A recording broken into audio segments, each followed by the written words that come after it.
Hey y'all, welcome back to my channel. I am kandiscleooo. If you are new, hit that subscribe button, sis, and join the family. If you're all welcome back, I love you so much. Make sure y'all like, comment, and subscribe.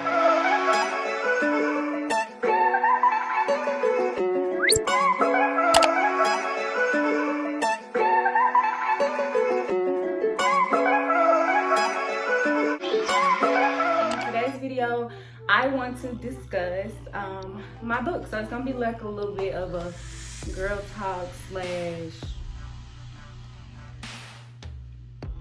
what's your purpose, basically. So I ain't gonna hold y'all too much, I ain't gonna talk too much, so let's get into the video. Okay, so I had a lot of questions of what was my inspiration, what's the book about, yada yada yada. This is not something that I've always wanted to do, so let me be real with you. Let's start with my inspiration for writing the book. It's my life experiences. Let's be real. I am 20 years old and I know I haven't lived my whole life yet, and I have a lot more stuff to go through, but from 17 to 20 I think I've changed so much. From middle school to high school, even middle school. That's how life is, that's how life works. You're supposed to change. If you're not changing every 3 months, I think I seen something that if you're not changing every 3 months, then you stagnant. I started journaling when I was 16. I don't know what I was going through when I was 16, but according to this book, baby, some real good stuff, child. It takes studying, exploring, and most importantly, loving yourself. Studying yourself is figuring out how you feel, why you feel that way, and how you gonna fix it. So this first journal that I have, at 16, I'm writing how I feel. What are my emotions? What am I feeling right now? Am I sad? Am I happy? Did I have a good day? Did I have a bad day? I noticed a pattern. When I first started writing, it was how I felt. When I got my second journal, it was why I feel this way. Childhood traumas, heartbreaks, situations that I've been through, friendships, all different type of things. And the last journal that I had that worked up to this book was how I was gonna fix it. Cause it's an advice type of book, an affirmation type of book. It's literally letters to myself. So the backstory. A lot of people ask me what the backstory was. I could say coming to college in 2019, I was a totally different person than I am right now. I came to college as I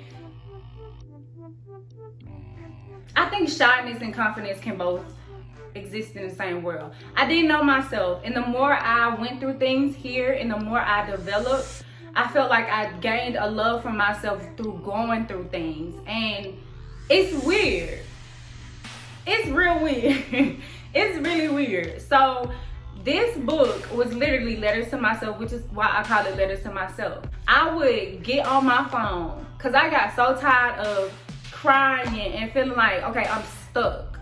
I got on my phone, went to my phone notes, and started writing letters to myself. Every letter in this book is literally me talking to myself. I rephrased it a little bit and went to like, okay, you, I, we, because we in this together. We transforming from girl to woman together, baby. So it's a little bit revised in some ways, but at the same time, it's literally me writing a letter to myself. I quoted them. Every part of this book, I'm talking about everyone. Like this, built under pressure. That's how I would title my notes to myself. Built under pressure, baby. What you mean? What is you saying? You built under pressure.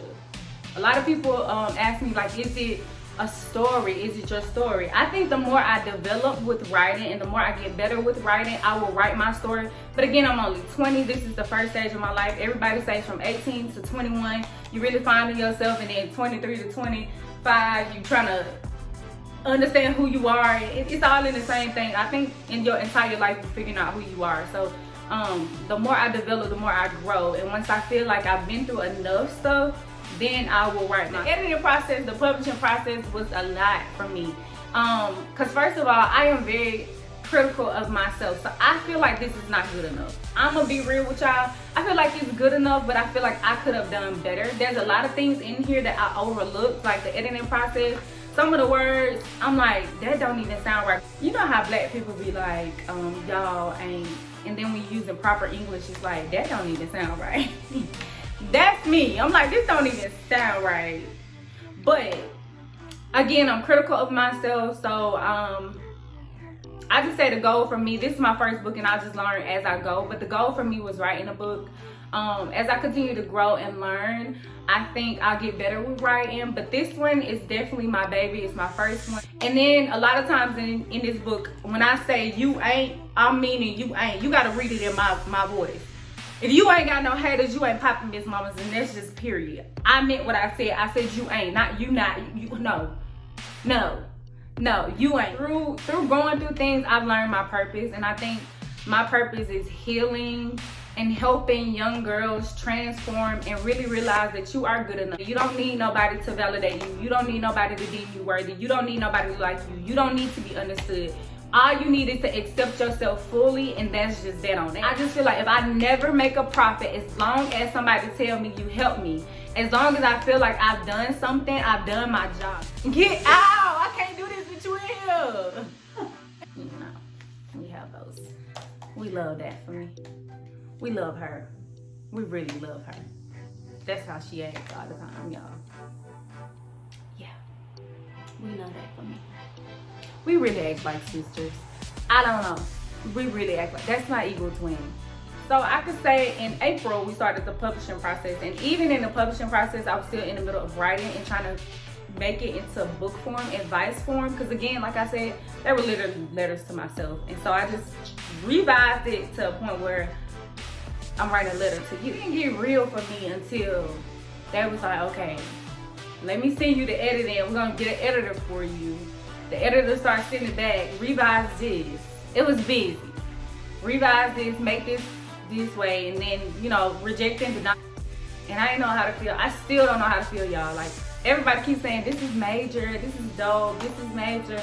And I thank y'all so much, but I don't know how to feel. I don't know how to feel. Like, I wrote a book. Okay, cool. Don't get me wrong, I'm proud of myself because I don't think, y'all, I've ever been this happy in my life.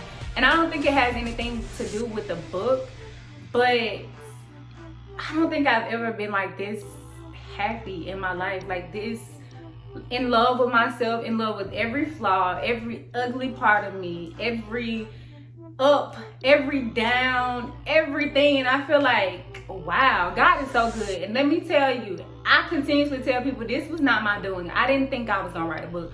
This was all God. And that's how I know my purpose has something to do with women. I love women. I love Black women. I believe we are the standard. We are the prototype. We run the world. It's a woman's world for real. You realize just how powerful you are and how magical you are and how powerful your words are, how powerful it is to speak to yourself in a positive way. You realize that you can go any way you want to. You are limitless. And I think for me, I'm finally walking into, I know who I am. And although I'm still learning, because y'all, sometimes you can really know better and not do better, I show myself some grace.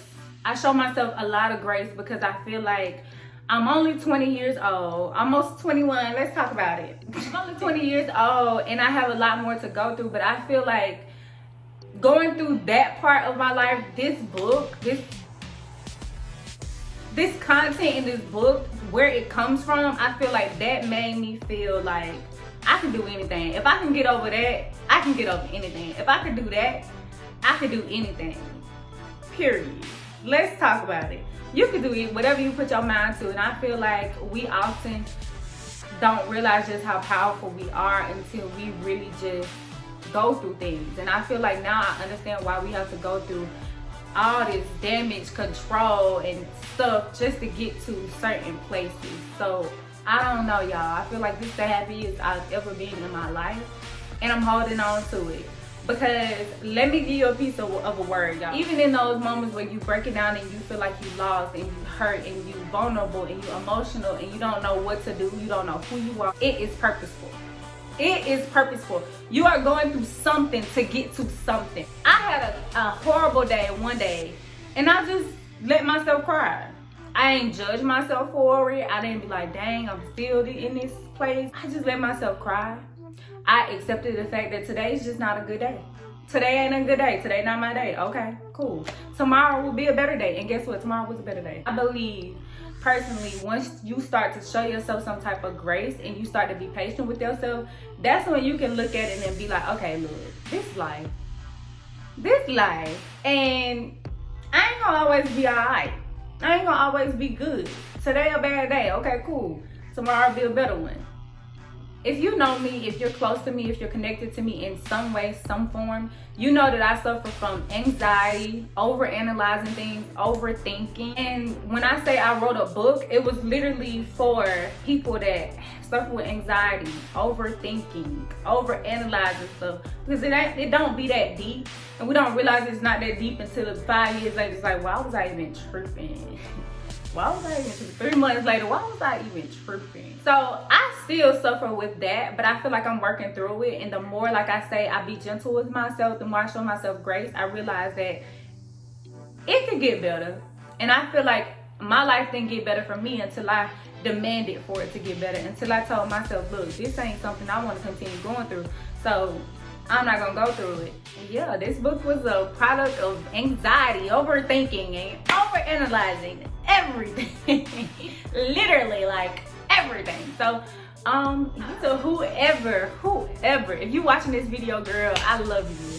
Whoever stopped my mama in the grocery store the other day, she told me, she said, somebody stopped me. A young girl stopped me, and she was like, why did your daughter stop doing her videos? It really helped me.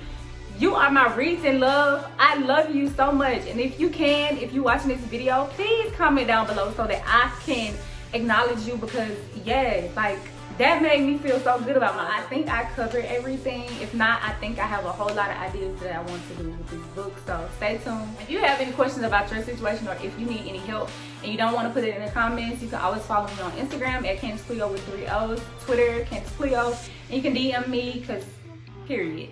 And yeah, I think I answered everything. Stay tuned, y'all. I love y'all so much. Thank y'all for watching, and I will see y'all in my next video. Bye, y'all.